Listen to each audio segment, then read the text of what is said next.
Show on PLZ Soccer's YouTube channel. I'm Peter Martin, Scott Allan and Tammy McManus are with me here on this Wednesday with lots to talk about European football in mind. We'll look back over some domestic issues, the transfer window still open, lots of speculation, and of course the managerial merry-go-round never too far away from our thoughts. Last night it was an excellent result for Rangers, 1-1 against Dynamo Kyiv. It could have been a slender defeat up until that last second when up popped Cyriel Dessers with the equalising goal. What did you make of it? Well, I was training last night, Peter, so I caught the highlights today. I felt Rangers in second half looked like they had a go. Dessers, for all the kind of criticism he does come under, he just keeps going. I think for the goal before he gets the finish, he manages to set the ball to one of his teammates in the break, and you get impact from Czerny, great ball, and Dessers finally putting it in the back of the net. It's going to be a huge goal for Rangers, I think, the tie. Yeah, this is what the striker had to say about obviously the constant assessment of him as a striker. I don't have to answer people. I'm just doing my job for the team, for the manager, and for myself. That's the only thing that matters. And over and above that, he says it would be nice to get more recognition for what you do, but I get the recognition inside the building, and that is the most important thing. I don't think anybody can argue with that, Tam, because if you can block out the noise and just concentrate on what the manager thinks of you, that's the key issue. Yeah, I think that he's been written off very early doors with a lot of Rangers supporters. A lot of Scottish football supporters don't fancy him as a player, but his goal scoring record was tremendous last season, Peter. He didn't take penalties either, and I think if he was on the penalties, he might have been near 30 goals. So, no, I think he's a Marmite character. One thing I like about him is he doesn't hide. He's got great character. He's got a great mentality. Very easy, particularly at a club like Rangers. If you miss chances, you're getting criticised, just to hide and kind of shy away from it. He doesn't. He's always in there. He kept going at the very last minute. Scott said they had a great ball in from Czerny. Substitutes made a big impact for Rangers. He looks a quality player, I think, once he gets up to fitness. You see me flashes last night. I don't think he's quite 100% yet. Great whip ball, and he gets himself in there again. And he missed a couple, but he doesn't let it affect him. And he got a crucial goal for Rangers in the tie. And if anything, it just shows you, though, if you give away, the difference between domestic football sometimes, if you give the ball away in Europe, sometimes you're killed right away. And that's when Yilmaz gave the ball away, quick two passes, bang, Yarmolenko's in there and it's in the back of the net. Yeah, Yilmaz does give the ball away, but they still had a decent set-up behind the ball, Rangers, and I think that's the weakness, Rangers. We've seen it even at the weekend at Tynecastle, cross balls and balls in behind full-backs. It caused them all sorts of problems, and again, that's kind of the Achilles heel at the moment. They lose the ball, and within a couple of passes, the ball's in the back of the net, guys not taking responsibility. It's been a kind of common theme through Rangers for the last couple of months. Yeah, if you're going to credit the manager, you have to credit him, as you mentioned there, Tam. It's a squad game. You need to have strength on the bench that can impact the game, make changes. Sometimes over the last few years, you've looked at the Rangers bench and you've thought to yourself, well, there's not really something that can change the outcome of this game. He's got to try and get more of that before he gets to the end of the transfer window. Yeah, I think once the new players settle in, Peter, I think there'll be quality. I think obviously the Dutch centre proper. I think he's not quite 100% fit yet. Czerny came on last night.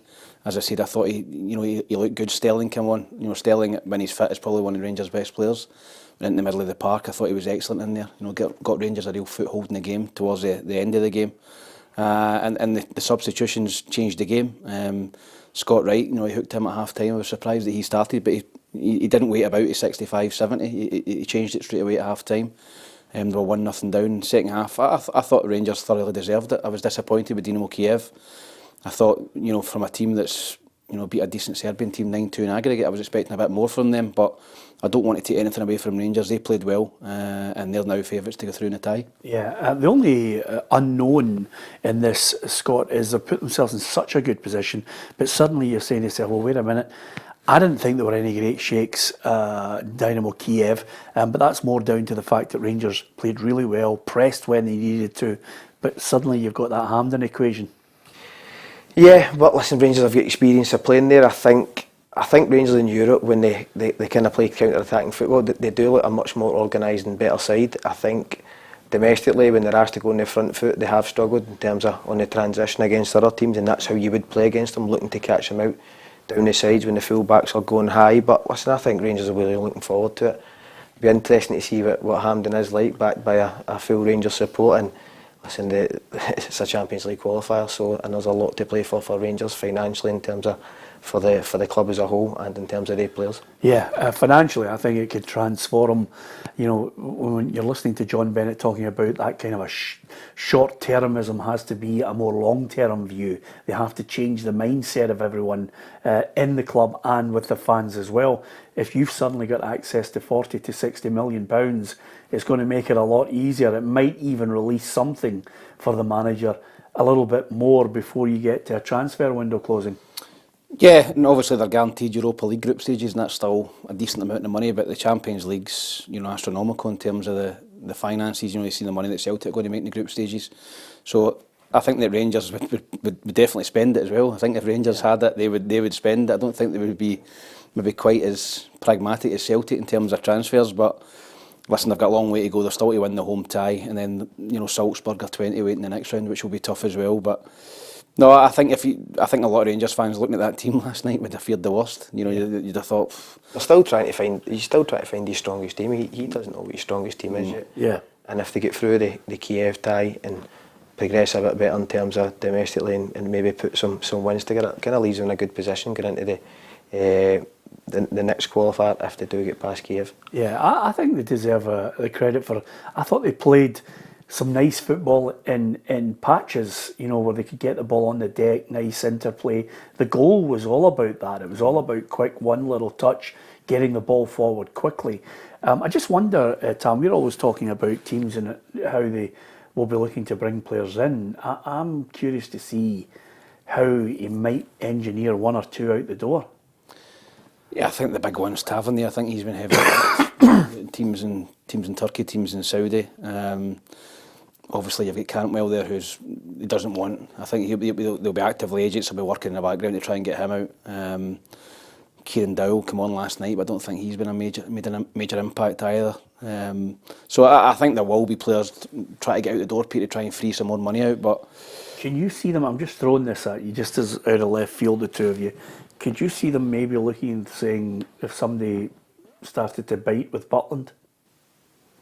It'd need to be 10 million, Peter, plus. It'd need to be 10 million plus. Such an important position in your team. Yeah. And he signed Liam Kelly, though. I mean, I know some people might not be too enamoured with it. How does that look to the fans again, though, when they're trying to build something? It'd be a big shock to me if they. Yeah. I know he is a sellable asset, and they have been talking about it. You know, that balance between the sellable and that being in touch with your fan base and where the club's going is, especially at Rangers or Celtic, is huge. Yeah. The only way they do that, Peter, is if they could bring in a Joe Hart, Kasper Schmeichel type, really experienced on a free 35, 36-year-old goalkeeper in the background, and you take the money for him, 10 million, you've got him to come straight in, which I think Rangers would possibly do and bank the money. Yeah, I'm quite confident Rangers getting past this hurdle. The other game, I watched the highlights of it, Salzburg, you know, looked good.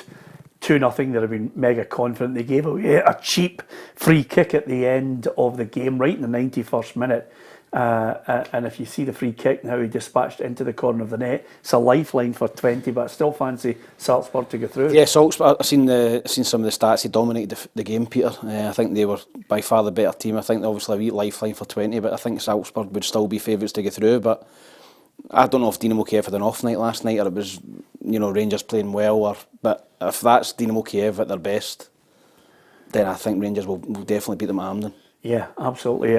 Fingers crossed to go through for that one, and you can give us your view on how you think that's going to play out, the return leg at Hampden. It's going to be interesting to see how the fans respond to it. And of course, the other thing about it is, it's not my favourite ground. It's all right for us swanning about in the press box, but I'm not a big fan of it on a regular basis. No, I think, listen, Hampden, even for myself, I've not had many great days out of Hampden. I've been on the end of a few defeats there. I think it doesn't have the same appeal as what an Ibrox is going to give you, and we know how crucial in terms of Rangers' European performances that has been over the past few years. I think if you go back maybe a season and a half ago and you're saying it's Salzburg to get into the Champions League group stages, you'd bite your hand off. It's kind of shows you the kind of decline in terms of the depth of the squad that Rangers have had. But listen, it's Hampden, it's still going to have your fan. They're going to need to make it home because it seems to us as if they're going to be there for a while. So they need to make it as hostile as they can. What's your most painful Hampden experience? Must have been Hibs Falkirk. Hibs Falkirk 1-0 when semi-final Scottish Cup. When it was Falkirk Inverness in the final. Do you remember? Oh, you could have had a winner's medal there. You'd have been red hot favourites. We probably should. We had chances that game. Lost one from a set piece, and then I was on the bench for the Kyogo. Remember, we scored for Hibs and Kyogo scored when we were still celebrating. Ideal. Not been good to me. Tam, Hampden? Getting beat for Livingston in the final with Hibs. Yeah. After we beat Celtic in the quarter-finals and Rangers in the semi. We lost to Livingston in the final with 40,000 fans there. So we hadn't won a cup for donks, and we lost 2-0. Yeah, I remember that day. I think I was able to, during the game, to count the entire Livingston fan base who stayed behind at the end of it. That was painful to say at the very least. Two guys with a bit of pain. There have been highs along the way. I'll try and dedicate a programme. I'll try and dedicate a programme to that when we get round to it. Yeah, absolutely. If that was the European game, there's European games to talk about, of course, involving two Scottish clubs, Kilmarnock and St Mirren as well, and we're keeping our fingers crossed that slowly but surely we get, I think 4 would be fantastic in European football, Scott. I don't know about yourself. Oh, it'd be amazing. It'd be amazing as a big ask. But listen, I think we're all wanting to see Scottish clubs go and do well in Europe, and it can't just be Rangers and Celtic kind of flying the flag. We want to kind of see Scottish clubs take the next step, as Hearts obviously did a few seasons back. So all eyes will be on it, yeah. Yeah, I'm keeping my fingers crossed. He's got a wry smile on his face as if to say I'm being maybe overly optimistic at 4. I like the look of Hearts because of the depth that I think they've got on their bench as well. Whether they're able to add to that, who knows. Kilmarnock, I was disappointed that they lost to Cercle Bruges, albeit Bruges are a good side. So now they've got Tromso. Yeah, and I didn't think Cercle Bruges were outstanding. I thought they were okay, Peter. I seen a wee bit of the second leg and they were the better side, but yeah, I think the Norwegian team, I don't think there's much in it between Scottish teams and Norwegian teams. I think St Johnstone beat Rosenborg a few years ago. So I think those two, obviously St Mirren, I think I've got Bergen. So I think they're 50-50 games, Peter. I don't think you need to probably take a lead over to Norway for the home leg, but Hearts have got a pretty winnable game for me as well. You know, Victoria Pilsen and a team from Ukraine. So they've got a chance to get in the Europa League as well. But if Kilmarnock or St Mirren, even if one of them get into the group stages, I think it would be fantastic. Yeah, our man Patrick Mullen was out there in the Kilmarnock camp to find out what the big news was ahead of the game. Kilmarnock will take on Norwegian outfit Tromso here at Rugby Park tomorrow night as they look to move one step closer to group stage European football. It was such a disappointing result for them against Cercle Bruges, which has now seen them drop into the Conference League. But Derek McKenna is hoping that European lesson can stead them well tomorrow night. Last couple of games is the first time my players have played in Europe for the majority of them, and I think it's exciting. And we've again reminded them today about, you know, it doesn't come round all the time. We want that to be the case, but in your careers it doesn't always come round, and you've got to try and embrace it and hang about as long as you can. There's a brilliant tie for the winners of this tie ahead. A really attractive tie to get into that playoff spot. We want to try and be that team. Big advantage for Tromso will be their fitness, given there are 18 league games into their campaign. In between the two ties, well, they have been given a break by the Norwegian FA, not something the Scottish FA have given Kilmarnock. And while Derek McKenna, well, he was in a jokey mood about the decision, he hopes that maybe later down the line, something could change for Scottish teams. I'd rather not went to Celtic Park, with a depleted squad. No, I'm not. I think there's a case in point, maybe somewhere throughout the season if teams are progressing, you know, and we've seen that before when Rangers and Celtic go a bit further with runs and stuff like that. But there might be a case in point there. But I think at this stage of the season, we're all, certainly for us, we're kind of looking for games and it's not too big an issue. Looking at the Norwegian outfit, they have struggled 18 league games, yes, but only 18 points accumulated across all of those games. They'll be hoping they can pick up some European form starting here tomorrow night. It's Kilmarnock versus Tromso in the Europa Conference League third round, and PLZ Stock will be here live, keeping you up to date. Yeah, mid-table for them in the Norwegian League. There's no point in... Are we going to have a moan about the SFA or the SPFL not giving... I don't think at this stage of the season, I think they need games, Peter. In pre-season, you know, it's the start of the season, you're wanting games of football. So, although they lost heavily at the weekend, I think the players that played 90 minutes will feel a massive benefit of that going into this game. I don't think Tromso will be as good as Cercle Bruges, and I thought Kilmarnock were very unlucky not to beat them. So I'd fancy Kilmarnock to beat them at home. And then try and take their chances away from home. But I think the Norwegian team's a lot of AstroTurf over there, so I think they'll be quite happy on the turf. There's a lot of teams in Norway playing Astro. Yeah, the other thing I was going to say to you is I don't buy into anybody making any excuses or moaning about the particular fixture list, because players would rather play games regularly anyway. I heard Carlo Ancelotti talking about that top players doesn't know why they're moaning about being tired. They're so used to now in the top flight playing Wednesday, Saturday, Thursday, Sunday. Yeah, I think at this stage of the season, as Derek McKinney says, you're actually looking for the games. I think coming to this tie, I think the fixtures that they've had against Bruges and Celtic will stand them in good stead, because they've spent a lot of time out the ball. They're kind of working in their units, and I know it was disappointing on Sunday, but they'll be looking to go out and maybe do that to Tromso over there. So yes, if guys are playing your Callum McGregors, who over the years have played 60 odd games, they will be tired sometime during the season, but not at this stage. Yeah, I'm looking at the starting lineup for Kilmarnock. They've got a kind of a settled feel about them now. I know, from his point of view, Derek's got he's got Armstrong to come on. That was the starting 11, which was McCrory, Lyons, Mayo, Finlay, Bainbridge, Polworth, Donnelly, Watson, Murray, Vassell and Kennedy. I think Armstrong, when he's fit, he is a real danger for them. And they've also got Marley Watkins. He's a big fan of Marley Watkins.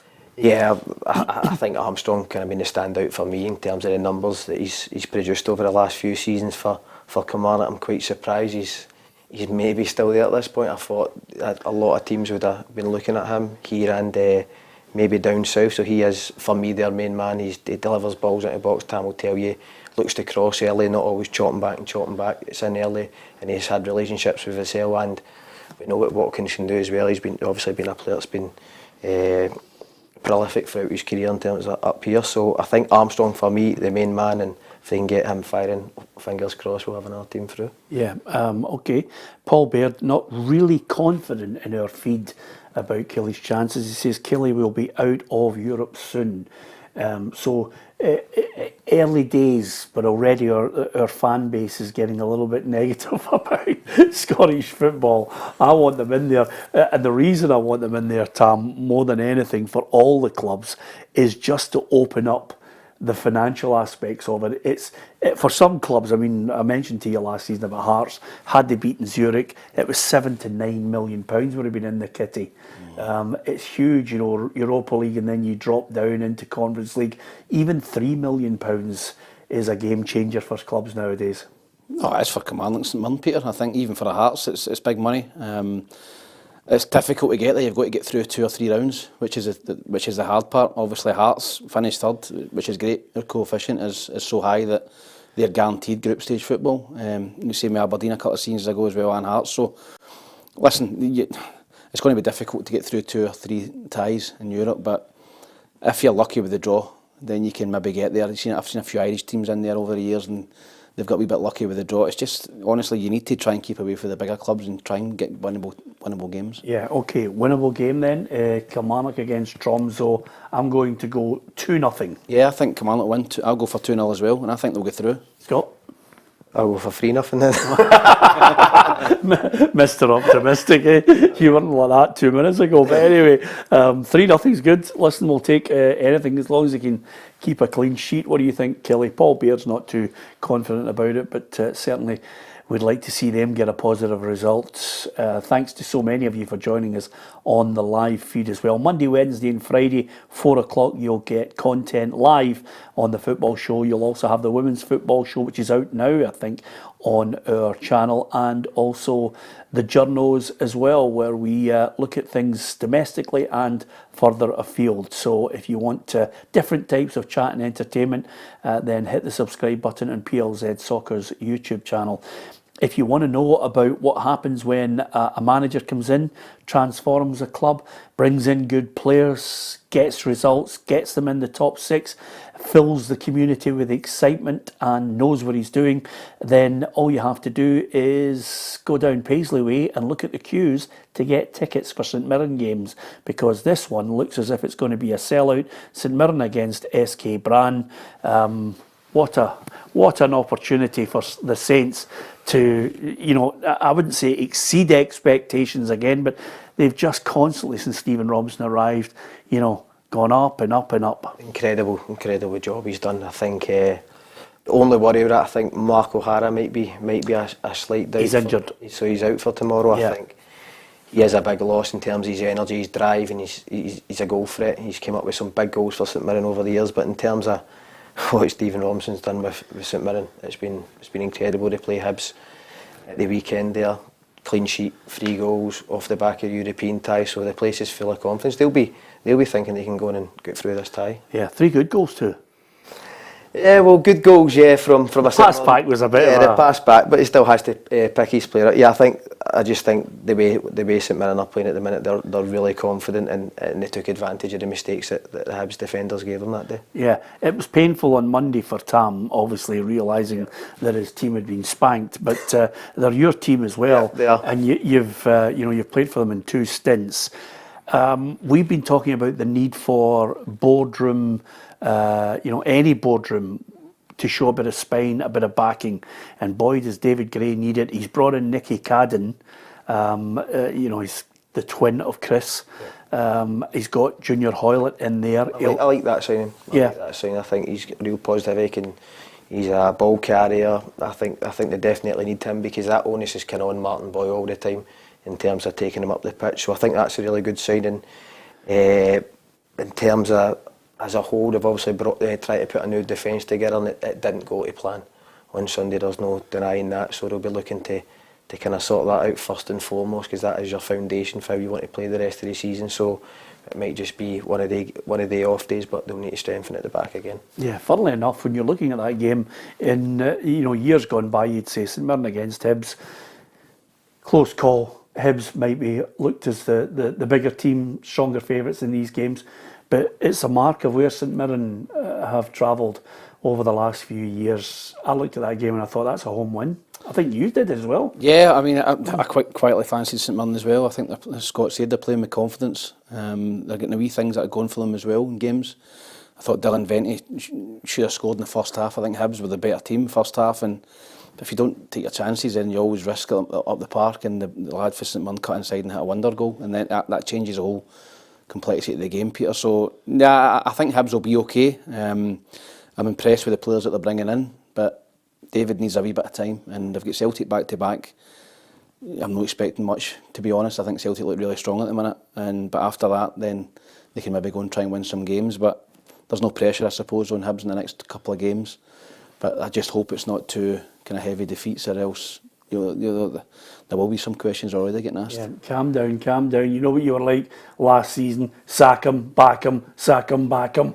I didn't know where you were going with. No, definitely with David. I'd like to give him some time, aye. Yeah, absolutely. I think so, 100%. As far as St Mirren are concerned, I mean, I look at their side, and the side that he's put together, especially when players, were out. Olasanya was out with an injury last season. He's back at the front alongside Ayunga, Rooney, Adeniran, Boydmans, Edowu, Tanzer. The back three, Taylor, Gogic. I usually say Alexander Gogic booking, because I think it's a three-way name for him.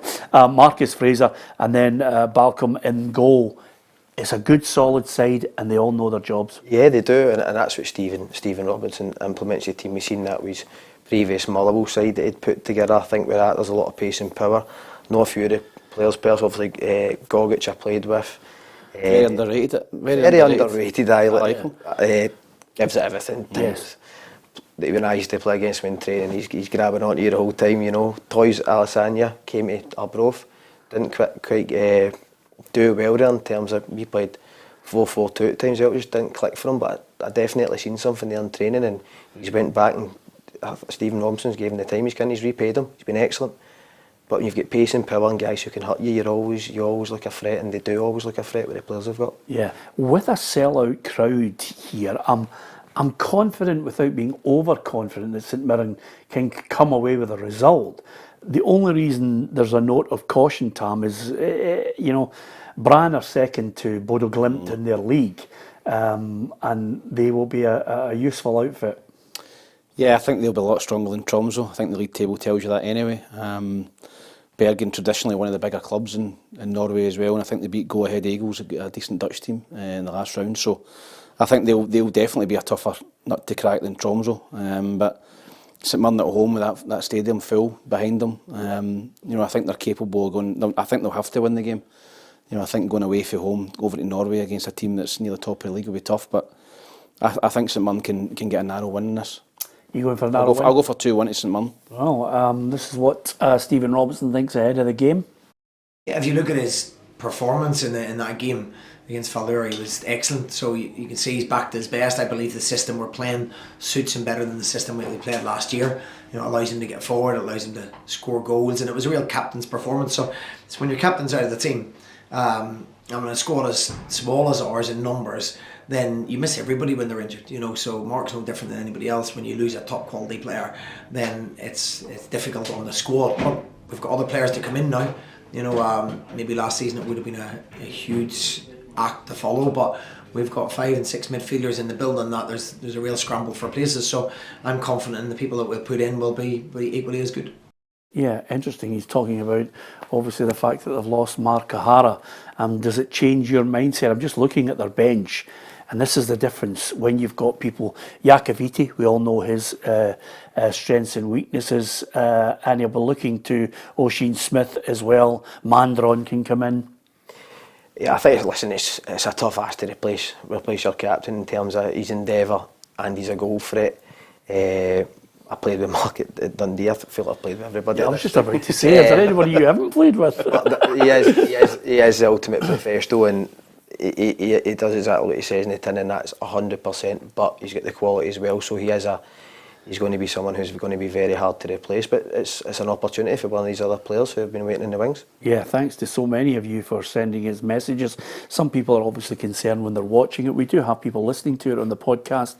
Some people concerned when they're watching it. Tam, William Smith worried. He says, I hope that's a well-padded Calvin Klein body warmer you're wearing in case you've got plenty of love handles there. He's a wee bit worried about your clobber. Scott's not actually aware of the fact that you do wear some mile-out gear as the season progresses.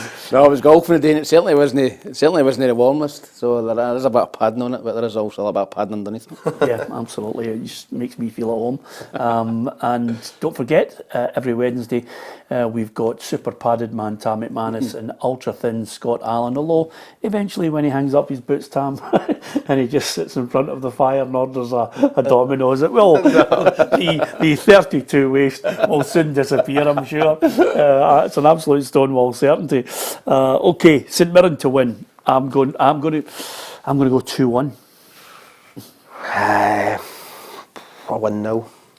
1-0. Okay, so it's going to be tight. Okay, fingers crossed on that. Give us your thoughts on it. What do you think? The Saints fans out there. There's so many optimistic people on our feed who are hoping that St Mirren can do it. I just think the fan base out there in great numbers.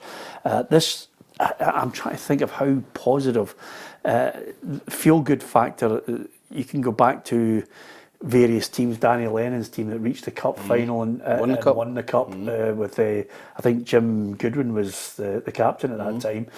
That was a great time for St Mirren. You go back even further, everybody looks at that 87 side, the side that Fergie was building. that he went out with a loud hailer, would you believe, round Paisley, asking people to get out and support them. I mean, Sir Alex, who would have thought, you know, can you imagine him going round Moss Side in Manchester asking fans to come out? Yeah, but he's round everybody at that time. And this is what happens if you get a team playing football and winning games and you get a good manager, fans respond. So it's a good place to go and watch a game as well, especially if you get young kids in the Paisley area. It's a good stadium, pitch is always good. I think they've done some job at St Mirren. Yeah. Even come out, I know people love the old Love Street, but always a pitch I enjoyed playing at St Mirren. Yeah, they're right up for it. Yeah, they are, and that's the thing, Peter. If your team's doing well, the fans will come out and support. You know, Kilmarnock, you seen that last week. You know, in the Circle Bruges game, there was near enough a full house there. You know, and I remember when I was playing for various teams against Kilmarnock, the Rugby Park was always dead. I'd done to Rugby Park and there'd be a couple of thousand Kilmarnock fans, and they were kind of, you know, mid-table, you know, and maybe fighting in relegation one year, but they were never really up there. I think this season, last season under Derek, you know, you can tell that there's something good happening there. Same as St Mirren. That's why the fans are coming back. They want to see winning football. Every fan wants to go and see winning football. They want to see a team struggling at the bottom of the league, and it'll be the same with Hibs. You know, if they, and Aberdeen, you know, if they start winning again, there'll be full houses back at those places. Yeah, and that brings us nicely to the first chance to talk about that game on Monday night, because that's why you were added to the team. You might have thought, obviously, that we added you because we thought you had an opinion. We added you because you're aware of how to play good football on the deck, you know. That's why he was brought in to strengthen the midfield.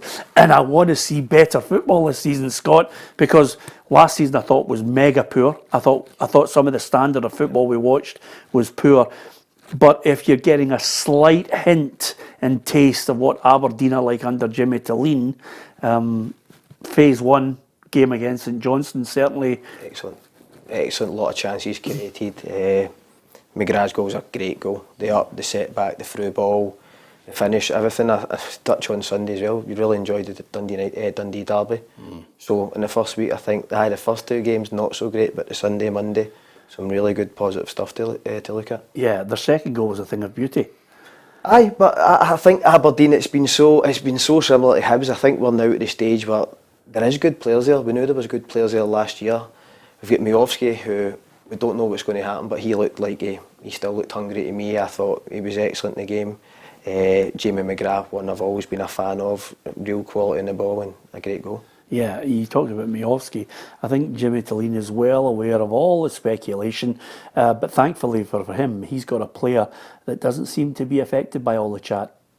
Yeah, he has been ready all the time, but we also try to prepare the whole team. We don't have any friendly games. We have the cup games already, and I think like Esther and Pete is doing well, and I know what Bojan can do. So he has been sharp all the trainings. He's been mentally here, and now it was the first cup game we take him out because it was a lot. But then since then he's been really focused and a lot of positive energy in the locker room and on the pitch and on training. So I think he showed today also he's here in his head and doing really well for Aberdeen. I'll tell you what he does well, Tam. If he's not scoring a goal, his link-up play is superb. Yeah, his awareness, you know, he knows when to turn, you know, when to hold the ball, when to lay it off. Little back flicks. Yeah, he's just a really clever footballer. He's quick, you know, he's mobile, he's a great finisher. So I'm surprised he's still there, to be honest. I think there will be a big club coming in for him shortly. There's obviously rumours that, you know, Espanyol in Spain in La Liga and Southampton in the Premier League. I'm surprised Celtic have not had a look at him. I think they're in the market for a striker. Maybe they're putting all their eggs in the Adam Ida basket, but I don't think he'll be there past this window. Enjoy him while you can if you're an Aberdeen fan, but I think he can go down south to the Premier League and do well down there and get a bigger move again. Yeah, I mean, if you're looking at him now and you're saying that window's still open, I'll tell you the measure of his confidence. There was a moment where he picks the ball up about 25 yards out, and if you're not as confident as you normally are, I think everybody was expecting him to shift the ball out to the left-hand side, and he just rattles it and it just clips the bar. Yeah, but I think on top of that, though, like we talk about the hold-up play, he's got the lovely wee deft touches that players with real quality have, and there isn't many strikers like that now who it comes up to him the wee round the corner, outside of the boot, the wee deft sets, and he's just a constant menace. I'm with Tam. I think he looks to me like he would suit Celtic. I know there's not been anything kind of concrete there, but he is that mould that I think he could go into Celtic. And Celtic, by the way, if Kyogo gets injured, are in a bit of a problem there, because he's injured. There's nobody really a natural striker for him to come in. I think he'd be the perfect kind of foil for that. Strangely enough, if you're looking at the teams and the type of players that they need and how many they need, just touching on, I think Celtic need 2 strikers over and above Kyogo. Yeah, I think they do, and the dream would be either and Miovski. I don't think Peter Lawwell's probably fell off the chair if he heard that. No, I don't think they're going to. No, that's me banding off. I don't think they're going to sign both of them, but I'd be surprised if they didn't sign one. But I totally agree. He's got that movement.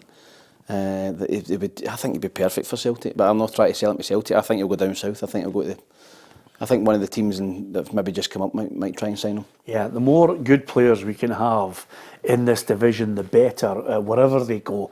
And a Celtic fan agrees with you, says Celtic should go and get Ida and Miovski and let the 3 of them fight it out. Kyogo has injuries and, they could be in trouble. It would bring out the best and give Celtic the option of 2 up top.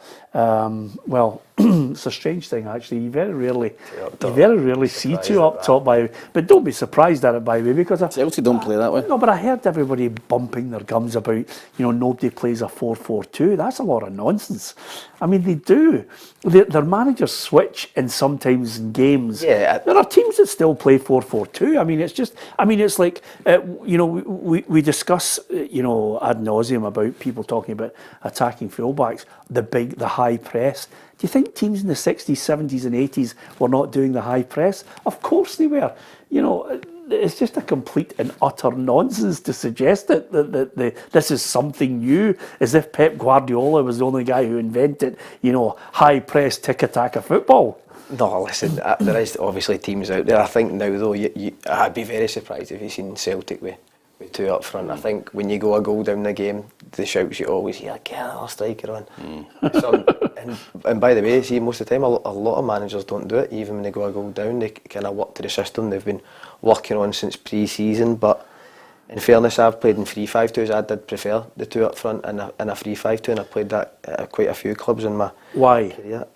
Because I've got one coming short and one going long. It kind of gives you more options, but you're relying heavily on your full-backs to be bombers and have a severe pace about them. That's the only thing I would say, but I did prefer it. Yeah. 2 midfield players beside them.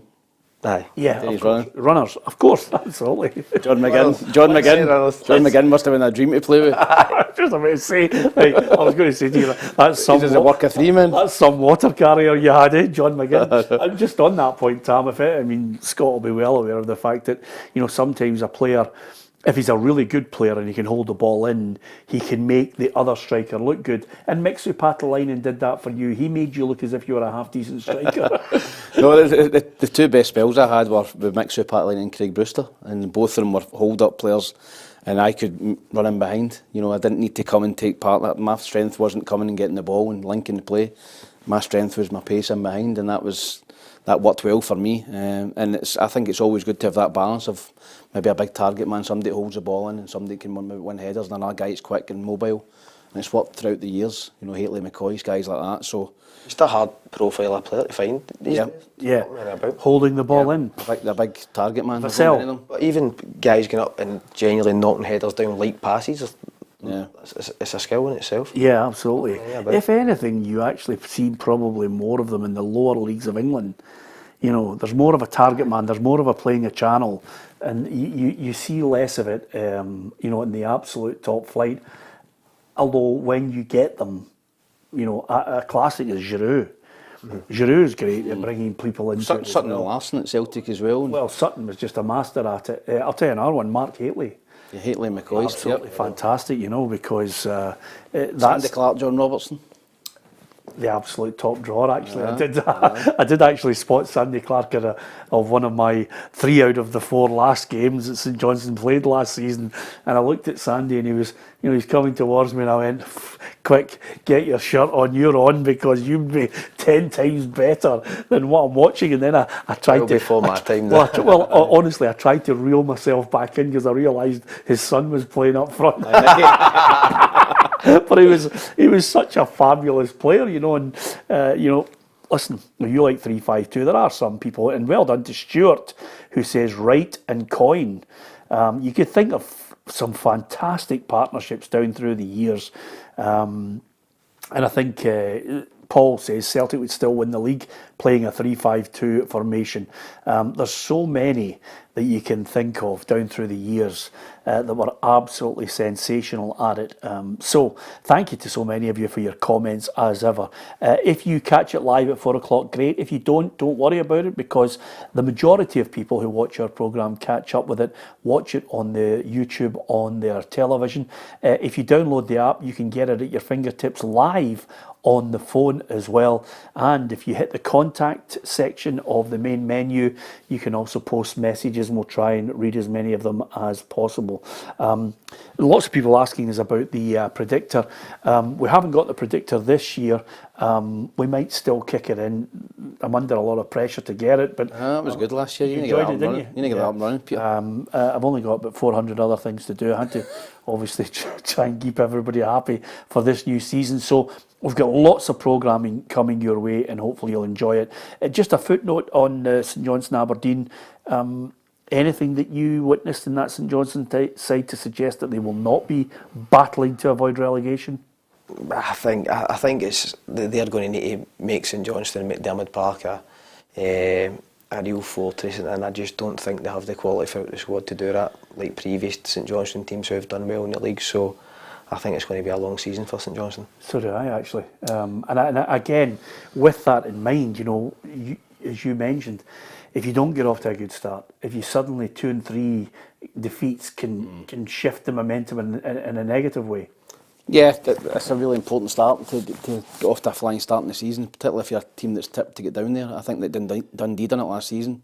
They were tipped to be, you know, bottom 2, bottom 3. They started really strongly and just kicked on from there. But St Johnstone finished the game strongly the other night. I thought the last 10-15 minutes when they got the goal, they could maybe have nicked a draw. But I think overall Aberdeen were by far the better team. And St Johnstone, I think they'll be toiling this season. Yeah, I'm going to get your thoughts on a couple of your old teams, but just we talked about Hibs there.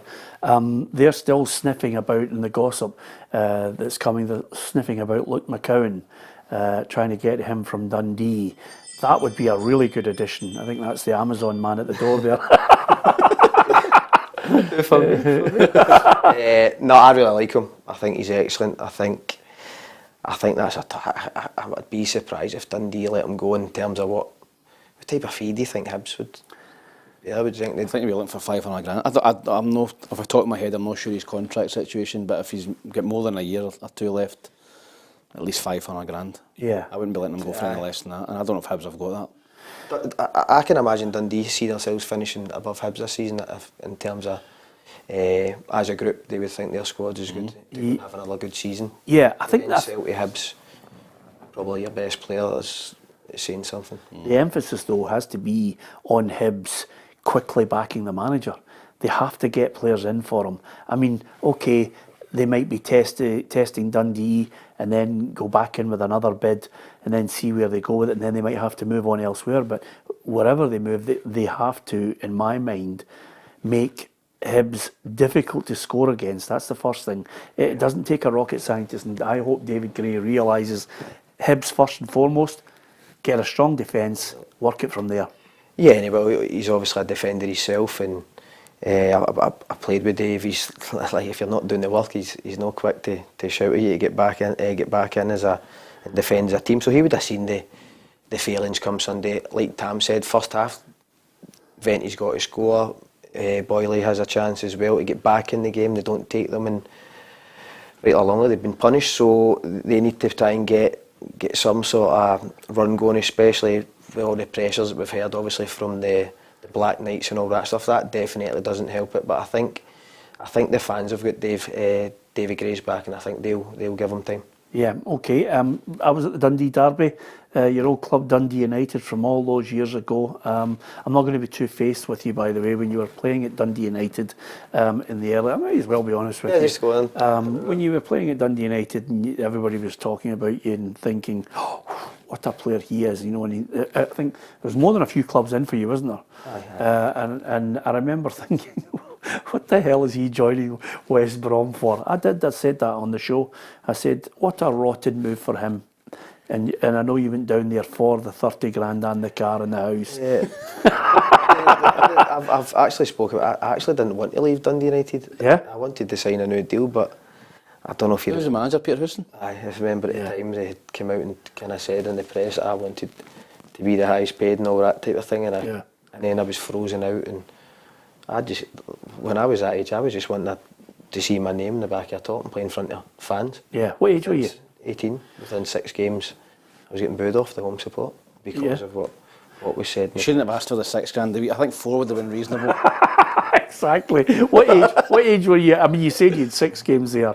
What age? Like 6 games, and then You'd only played 6 games for United? Yeah, I'd played the first 6 games and maybe came out a few when the contract hadn't been signed straight away, but I'd been there since I was 9 or 10 year old. I'd only ever looked at playing for Dundee United at that point. Yeah.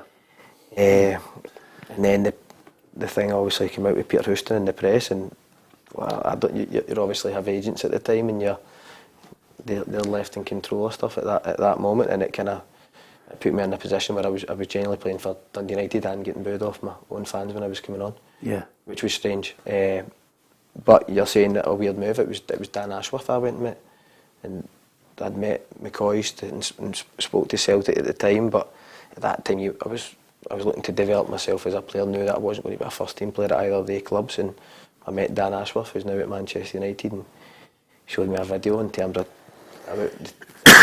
technically, and it kind of blew me away. And between him and Roy Hodgson, that's why I went there. Yeah. No, I mean, I'm tongue in cheek with you. I did think it was. I am always of the opinion at that time that you should have played 50 to 100 games in Scotland. And plus, of course, we understand the mechanics of money talks, and sometimes, as I often say in this programme, managers and boards tell porkies 100%. They'll spin it to try and not keep the fans on side. Yeah, absolutely. That's the way it happens. That's the way it happens in life sometimes. See, on the flip side of that though, that same season, so I went in January, and by the end of that season I'd played 25 games in English Championship. Playing at Portsmouth at a big team. So as much as the 25 games in the Championship, more experience in another 50 games in the SPFL. At a team like Portsmouth, it's kind of hard to weigh up, you know. Yeah, absolutely. Did you feel out of your depth in any capacity? At Portsmouth? Yeah. No, I had a really good spell there. Yeah. I went back the following season. I had a really good spell. It was just, and I had a good relationship with Roy Hodgson, but at that time, the West Brom manager got the England job, and then a different guy comes in. Yeah, who was the guy that came in? Steve Clark. Right, and then Then I get binned out. That's fine, okay. There you are. Doesn't strike me as a Steve Clark type player. No. No Don't offence go to there, by the way. Don't go there. We've already had the misery of Germany, but no. Listen, one manager fancies you. Sometimes you can't fit into the whole thing, and it just goes to show you, managers and players. I always remember Gordon Strachan saying to me, managers, if they get good players in, suddenly they're a great manager. And Steve Clark at that time, I don't know if you remember, had the boy up front, the striker. They got him on loan from Chelsea, Lukaku. They had Lukaku, who was banging in goals for fun. He goes back at the end of his loan deal, and at that time they were talking about Steve Clark as the next Chelsea manager. And then Lukaku goes back. 6 months later, Steve Clark's bulleted. That's right. It just shows you, know. No, I know. Well, see the following season after, like, talk about things working out for you in football. So on deadline day the following summer, that was when Steve Clark first came in, and I got down. Dougie Friedman's the manager at Crystal Palace, and I'd played against him in the Championship and done well against him. So I was down to Palace, getting ready to sign. Last day, I see Jeremy Peace was the owner at West Brom, who was well known as a tricky customer to deal with. So signed Dougie Friedman saying, right, Zaha, here you playing the number 10. The boy Johnny Williams, the Welsh player, really good. The blonde-haired boy, yeah. And Murray up front. Bang, bang, bang. So I go back to the hotel, waiting and it, going through, and he phones me, Jeremy Peace, change the goalpost, he's wanting a bigger loan fee. You're going to need to go back, we'll try and get this done in January. So on deadline day, he changed the goalpost, wanted a bigger loan. Crystal Palace got promoted to the Premier League that season. And I had to go back and play with reserves at West Brom. You've had a bit 4 sliding doors moments, haven't you? Incredible, In your career, it's Incredible. unbelievable. I'm just hoping that by signing you, you're not the equivalent of Jonah here on the right hand side. Is quite simply, if they'd have said to me in the name check that you were on the Titanic list, I would not have been surprised. Such as your bad reputation and your history with clubs. But nevertheless, the Dundee derby was magic. Yeah. It was great. Excellent. It was fantastic. And by the way, Miller Scott, Thompson. what I mean, the Like goal. What about the goal? I know. I mean, the All goal. round play as well. Chevelle, first class, Yep. first ball right across, and there's the young boy. And amazingly though, Miller Thompson said to me after the game that, you know, he was quite happy that the gaffer has finally put him in the position that he was brought up in, which is a winger. Yeah, well, I think when you're young, you're trying to break in the team, you take anywhere just to go in and make an impact. But he looks like another excellent player to come through the Dundee United Academy, like all the years that we've seen them produce players. I think fans always get behind that as well. I think he had a loan spell when Montrose. Dundee United always done that. Myself, Johnny Russell's, we all went out, Forfars, Montrose, they type of clubs, come back, more experience for it, and he's come in and made a real impact in a huge game for Dundee United. Yeah, absolutely. This transfer window, of course, if anything, quite a lot of people. Cowan says Babinski will be one to watch this season for Dundee United. I don't think you're wrong there. I think they've got 3 or 4 really good players to watch out for. I think Dundee United will not have, and I know there's been a bit of, you know, consternation and, you know, moaning about Jim Goodwin, but I think United will be okay this season. Of course, the one thing that everybody's keeping their eye on before we finish this programme is quite simply, you know, teams signing players. I do have the feeling that Celtic will sign a number of players. Their financial results are about to come out as well, and I think people are going to look. Have no option. I was going to say to you, I mean, it's one of the best run clubs financially, from an accounting point of view, from a banking point of view, from any business point of view. But that's not overly the way football works. And I think a number of people will look and say they need to sign. I think they will sign. It's just the timing of it, Scott, that will bring the debate. Yeah, the timing, I think, like we touch on again, if Kyogo gets injured, there isn't a straight swap there, and that's what I think Celtic fans are worried about. I agree as well. I think they need 2 strikers. I think they need a left-sided centre back. I think they maybe need cover as well at full back. So there is positions there that need filled. And listen, they keep saying, obviously Brendan said a few times about the type of player they want to get, but time is ticking on, and the only positive is what he's done with the current squad, and he likes to coach and make players better. We've heard it before. We've seen him do it with players. Celtic look really good. The players that played last year, they look as if they went up a level, and them adding to that is only going to be a worry for teams round about them, and especially Rangers. Yeah, a lot of people saying, Celtic are not a bank, they're a football club. I can't argue with you on that. The Celtic fans will voice their opinion on what happens in that transfer window. But if I am looking at what Brendan Rodgers, the team, I think you're right, have gone up a level. I think they would skate that league still at the moment, but I still think they need 4 players. O'Reilly will go. The only problem is, if O'Reilly goes, they're obviously going to try and... Bernardo is not the replacement. I think they still have to go and get somebody creative. I think they've got to get 2 strikers. I like Bernardo. Yeah, but the Bernardo will develop and get better. But he didn't play regularly last season. He came on as a substitute. Maybe because of the form of O'Reilly, sometimes you need that. Yeah, good point. Sliding doors moment. He leaves. He gets. There's your 6 games going. Go and make the spot yours. Yeah, I stand to be corrected by you, but I think in Champions League, they might look. I still think Brendan will want 4 players. Oh, definitely, Peter. I think he definitely needs at least 1 striker, maybe 2. I think he's a left back to put pressure on Taylor, and he's a left centre back to put pressure on Scales, and possibly a winger. So yeah, they do need 4 or maybe 3 or 4 players. But as Scott said, you know, Brendan's, you know, he definitely makes players better, and I think you've seen that when he came in with Scott Brown, came in, James Forrest, guys like that. I thought Scott Brown was done. Yeah, I've told them that. I thought he was done when Brendan came in, but he get another 2 or 3 great seasons out of him. James Forrest revitalised him. So Revitalised him again. Yeah, absolutely. Again He's this unbelievable, season. James Forrest, isn't he? I mean, just... To think he didn't get a minute at the Euros. Absolutely, it's our bugbear, isn't it? From the substitutes, you were crying out for him to come on. Just before we go, Scott McKenna could be going to Las Palmas. I thought maybe some of the Scottish clubs might have had a wee sniff at him, but it looks as if he's going to have to go to Europe. I know. I think a lot of the Scottish players are liking that idea now of going abroad. I know there's a lot of the boys who've went to Italy. I think McBurney, he went to Las Palmas as well. Yeah, he's away. Yeah, McBurney. So it is something different out your comfort zone. I actually think we'll see a lot more of that in the coming years. Boys not just going straight down south. I think, touching on you saying about West Brom with me when I was younger, if they were the options back then, I think you'd a bit your hand off to go abroad. I think that's where you'll learn a different side of football completely on and off the pitch. Yeah, just out of curiosity, have you changed your game now as you reach the twilight of your career? You're 32, aren't you? Yeah, well, 33 in a couple of months. I would say, I would change. I'm obviously not as quick as I used to be.